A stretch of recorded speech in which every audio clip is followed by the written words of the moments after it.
नमस्कार दोस्तों, स्वागत है आपका हमारे चैनल में। यह कहानी सुनाती है कि काल के विधान को कोई नहीं टाल सकता और हर प्राणी की मृत्यु निश्चित है।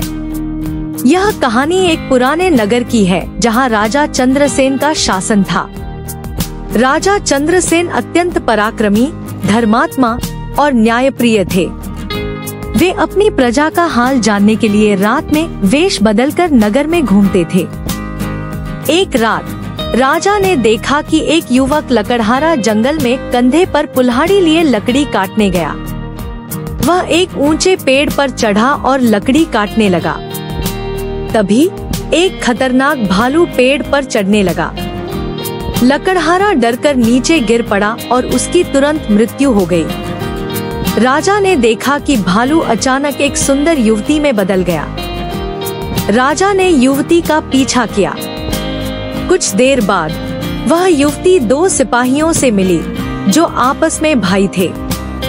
युवती ने कहा कि वह कुंवारी है और एक योग्य वर की तलाश में है। दोनों भाई युवती से विवाह के लिए आपस में लड़ने लगे।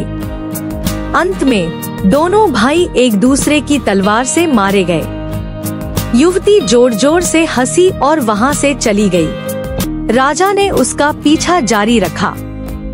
थोड़ी दूर जाकर युवती ने नाग का रूप धारण कर लिया और एक नदी में कूद गई। नदी में एक नाव थी जिसमें कई लोग सवार थे। नाग ने नाव में जाकर लोगों में अफरा-तफरी मचा दी।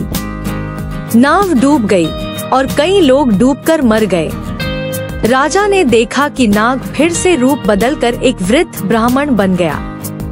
राजा ने ब्राह्मण से सच पूछने का प्रयास किया। ब्राह्मण ने हंसते हुए कहा, मैं काल हूँ। मैं केवल विधि का विधान पूरा करता हूँ। लकड़हारे, सैनिक भाइयों और नाविकों की मृत्यु पहले से तय थी। मैंने केवल परिस्थिति बनाई। राजा ने पूछा, मेरी मृत्यु कब और कैसे होगी? काल ने उत्तर दिया, राजन, आपकी मृत्यु आपके महल की सीढ़ियों से फिसलकर होगी। लेकिन चिंता मत करो, विधि का विधान टालना संभव नहीं। जीवन को धर्म और पुण्य के लिए जियो। इस घटना के बाद राजा ने जीवन की सच्चाई को समझा और अपना शेष जीवन प्रजा की भलाई और धर्म के कार्यों में समर्पित कर दिया। यह कहानी हमें सिखाती है कि भाग्य और काल के आगे किसी की नहीं चलती। इसलिए हमें हर पल का सम्मान करना चाहिए और अच्छे कर्मों से अपने जीवन को सार्थक बनाना चाहिए।